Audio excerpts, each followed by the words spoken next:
Here's Sigmund. How The Shining explores Freud's The Future of an Illusion. Stanley Kubrick's The Shining is a masterpiece of psychological horror.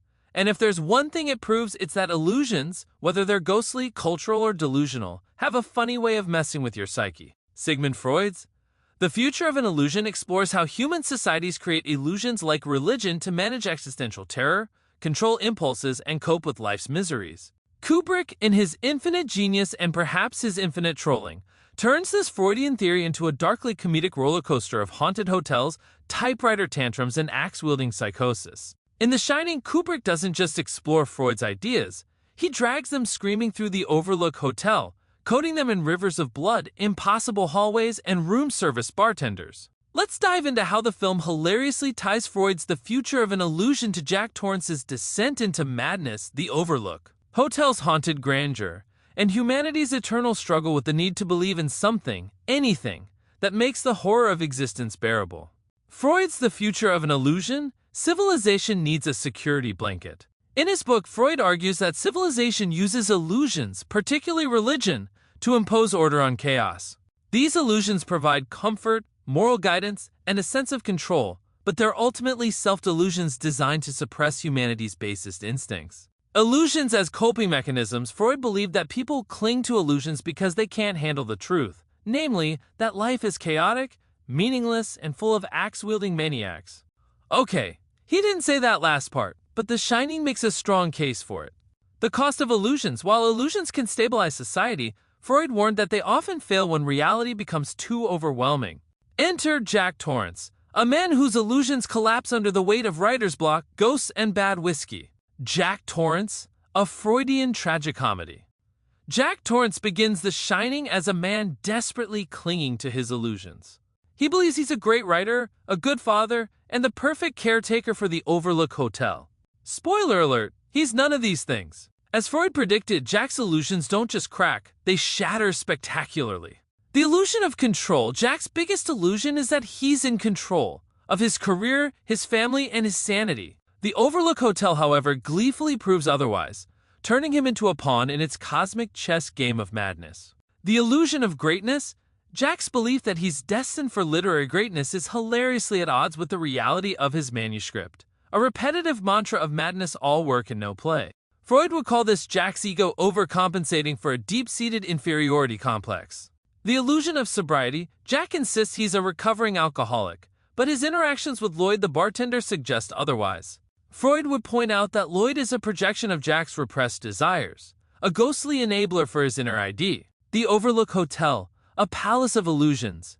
The Overlook Hotel isn't just haunted, it's a Freudian funhouse of illusions, designed to entrap its guests in a web of denial, repression, and eventual madness. Like Freud's concept of religion, the Overlook offers a comforting facade that hides its sinister true nature.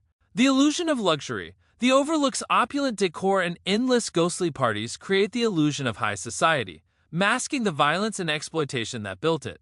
Freud would compare this to the way religions often hide their darker histories behind grand cathedrals and inspiring hymns. The illusion of ghosts. Are the Overlook's ghosts real, or are they Jack's projections? Freud would argue that they're manifestations of Jack's repressed fears and desires. Lloyd represents his addiction, Delbert Grady his homicidal impulses, and the Grady twins his fear of repeating past mistakes. The hotel as civilization itself. The Overlook mirrors Freud's view of civilization, a shiny exterior built on repression and denial. Its impossible geometry and haunting past suggests that the veneer of order is fragile at best and homicidal at worst. The future of Jack's illusions. Spoiler, they don't last. Freud believed that illusions crumble when confronted with the harsh realities of life, and Jack's descent into madness proves his point in spectacular fashion. The collapse of domestic bliss. Jack's illusion of being a good husband and father evaporates as he terrorizes Wendy and Danny. His Freudian superego, his moral compass, is no match for his ID, which emerges swinging an axe and yelling, "Here's Johnny!" The ghosts as repressed truths. The Overlook's ghosts force Jack to confront the ugly truths he's been avoiding. His encounter with the woman in room 237, for example, represents the grotesque consequences of repressed desires, much like Freud's notion of the return of the repressed.